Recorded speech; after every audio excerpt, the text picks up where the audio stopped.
তোমাদের তখনও জন্ম হয়নি। আমার সবেমাত্র তোমাদের বাবার সঙ্গে বিয়ে হয়েছে। তোমাদের বাবা আমাকে বলল, চলো মানুষের রক্ত খাবে। আমার যেতে ইচ্ছা করছিল না, তবু তার উৎসাহ দেখে গেলাম।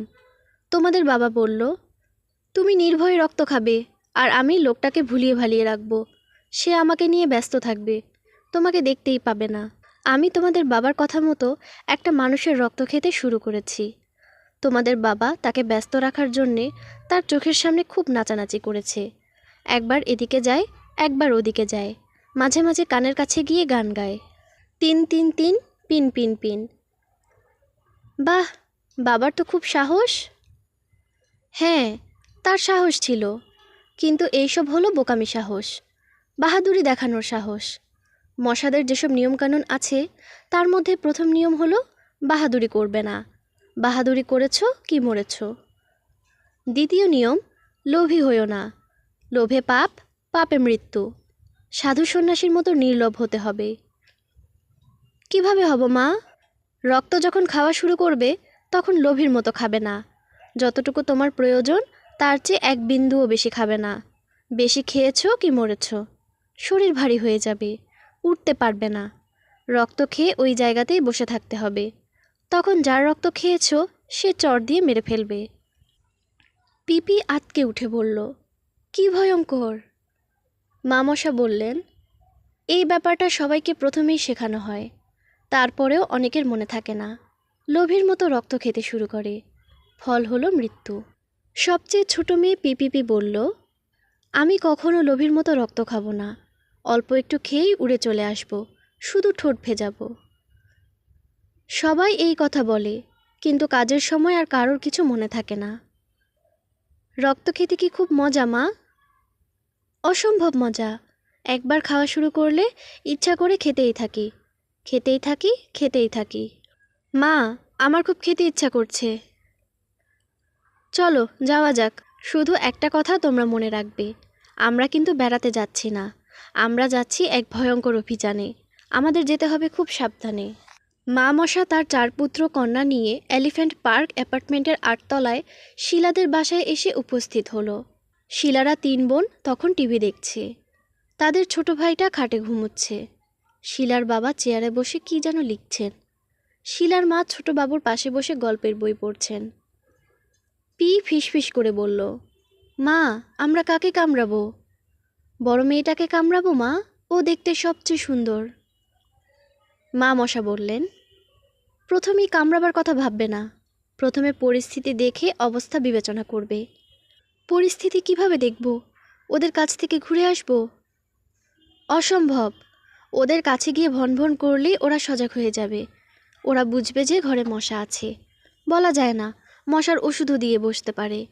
ওদের কিছুতেই জানতে দেওয়া যাবে না যে আমরা আছি। পি বলল, আমি কাকে কামড়াবো তা তো তুমি এখনো বললে না। 3 বোনের কোন বোনটাকে কামড়াবো? ওদের কাউকেই কামড়ানো যাবে না। দেখছো না ওরা জেগে আছে, টিভি দেখছে, টিভির প্রোগ্রামও বাজে, কেউ মন দিয়ে দেখছে না। ওদের কামড়ালেই ওরা টের পেয়ে যাবে। সবচেয়ে ভালো ঘুমন্ত কাউকে কামড়ানো। বড় মেয়ে বলল, মা, ওদের ছোট ভাইটা ঘুমোচ্ছে, ওকে কামড় দিয়ে আসি। মা মশা গম্ভীর গলায় বললেন, ভুলেও এই কাজ করবে না। বাচ্চার মা পাশে বসে আছে, বাচ্চাকে কামড়ালেই মা টের পেয়ে যাবে। মায়েরা কিভাবে কিভাবে যেন টের পেয়ে যায়। একটা কথা খেয়াল রেখো, মা পাশে থাকলে ছোট শিশুর গায়ে কখনো বসবে না। মাকে কামড়ে আসি মা। হ্যাঁ, তা পারা যায়।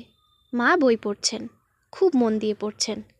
তার এক হাতে বই, কাজেই এই হাতটা আটকা আছে, অন্য হাতটা খালি।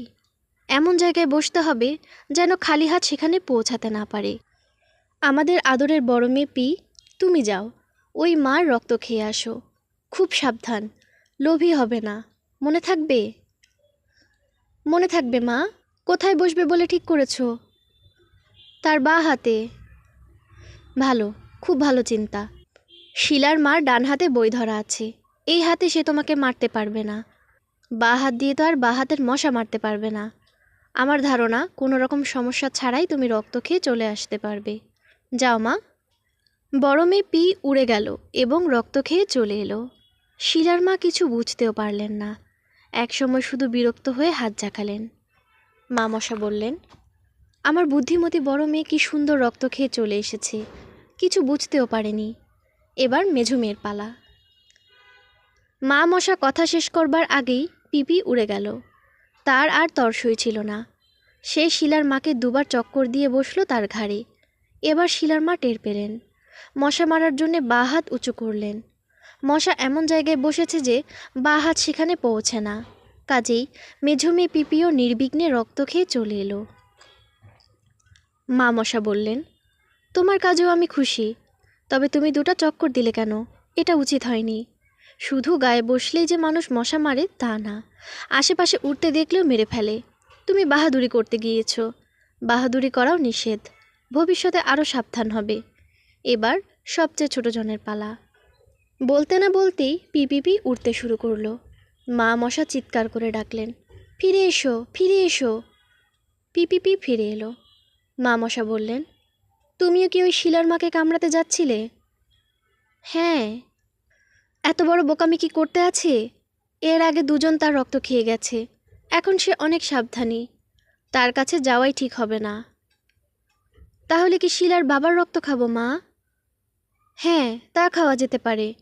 উনি গভীর মনোযোগে লেখালেখি করছেন।